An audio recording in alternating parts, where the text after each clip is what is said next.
This isn't a love story that started with a smile. It started with a panic attack in the middle of a yoga class, and the woman who saved me didn't even know my name. I signed up for that Tuesday evening yoga class because my doctor told me to. Your heart's fine, she said. It's your mind that's exhausted. The room smelled faintly of lavender and incense. Everyone looked like they belonged there. Sleek mats, perfect posture. Me? I was just trying to remember how to breathe. That's when I saw her. Not in a romantic slow motion way, but because she was in my spot, the only corner that didn't feel like everyone's eyes were on me. She had dark hair tied up, a faded band t-shirt instead of the typical yoga gear, and this quiet focus like the world outside didn't exist.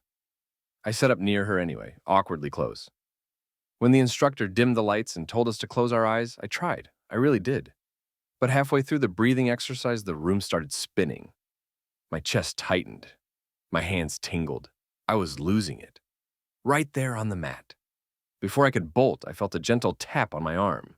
I opened my eyes to see her leaning toward me, whispering, "Match my breathing." She inhaled slow, deep, steady. I followed. She exhaled longer than the inhale. I followed again. The panic didn't vanish instantly, but something shifted. My chest loosened. My vision cleared. When class ended, I mumbled a thank you. She just smiled, rolled up her mat, and left. No name, no small talk, just gone. I didn't expect to see her again.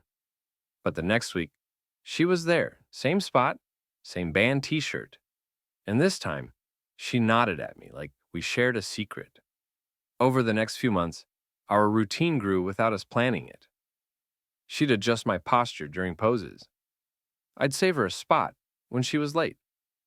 We never talked about life outside that room, but inside, it felt like we knew each other better than most people in my phone. One rainy night, the instructor didn't show. The class canceled, but she stayed, and so did I. We ended up sitting cross-legged on our mats, talking for the first time. She told me her name, Clara. She hated small talk, loved old records, and had been doing yoga since she was 15.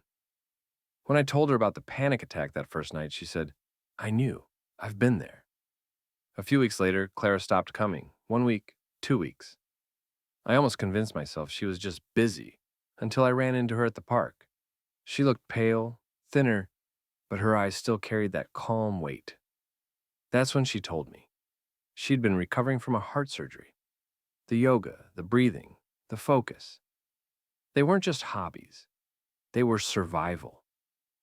And that first night, she'd recognized my panic because she'd had the same attacks, lying in a hospital bed, wondering if her heart would betray her. When she finally returned to class, she motioned for me to follow her after.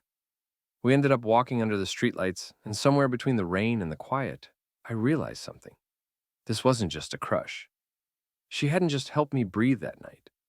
She'd shown me that someone could see you at your worst and not run away. Months later, Clara moved to another city for work. We never called it dating, we never kissed. But I still go to that same yoga studio every Tuesday. And every time the lights dim, I can almost hear her whisper, "Match my breathing." And I do, every time.